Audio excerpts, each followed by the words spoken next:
Chapter 28, The Benefits of Being an Octopus. In the afternoon, I take the bus with Fuchsia, and we get off 2 stops early at the police department just so she can drop off the paperwork that Crystal finally agreed to fill out to keep Michael away. When we get to Fuchsia's apartment, my mom has already left for work, but since Crystal is done with her early shift at the bakery by 1:30, she agreed to watch Hector until I get home from school. I can take Hector with me to go meet Bryce and Aurora at their new bus stop. I'm used to that, I say. Crystal eyes Hector with all of the take-out containers on the floor. Okay.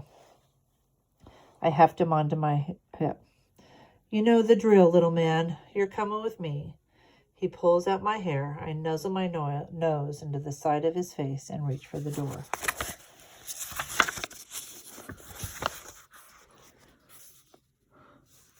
Wait, Crystal says, opening the fridge. I'm supposed to let you guys know that these are in here. Your mom got them for you guys. There are 9 perfect yogurt containers lined up in the refrigerator shelf. And she put a stack of clean laundry on the bed for you. I look at Crystal, but she just shrugs, like between letting me know about this and watching Hector, she's hit her maternal limit. Thank you, I say. I slip out of the door before my eyes can tear up more. A few hours later, Bryce, Aurora, Fuchsia, Crystal, and I have all eaten yogurt and also some day-old pastry bear claws that Crystal produced from her bag. Even Hector got to stick his fist into a yogurt before I realized what was happening.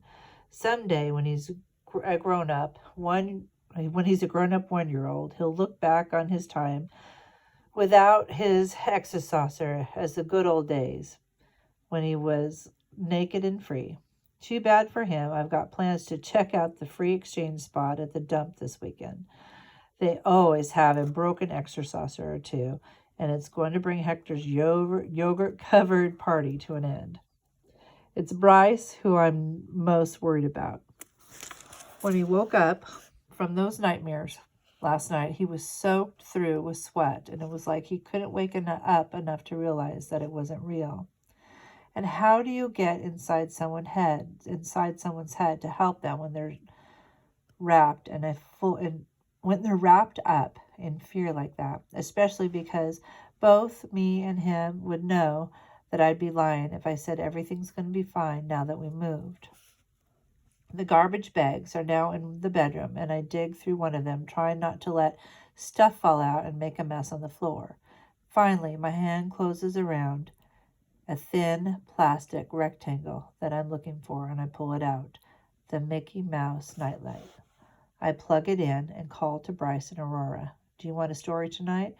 Tori, Tori, Tori, Aurora cries, bouncing onto the room with Jane Kitty clutched in her hands like Godzilla with its hostage. Bryce comes in more hesitantly. Do you want help changing into your pajamas, I ask? He shakes his head, but then he just sits down on the new mattress that's squeezed against the wall. Here, I find his pajamas in the pile where he left them this morning, and I help him out of his shirt. Do you want to listen to a story? I pull his threadbare pajama shirt over his head. He shrugs.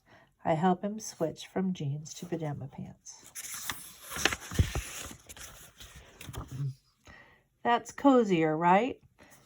I pull my arm around him and scooch us back farther onto the mattress.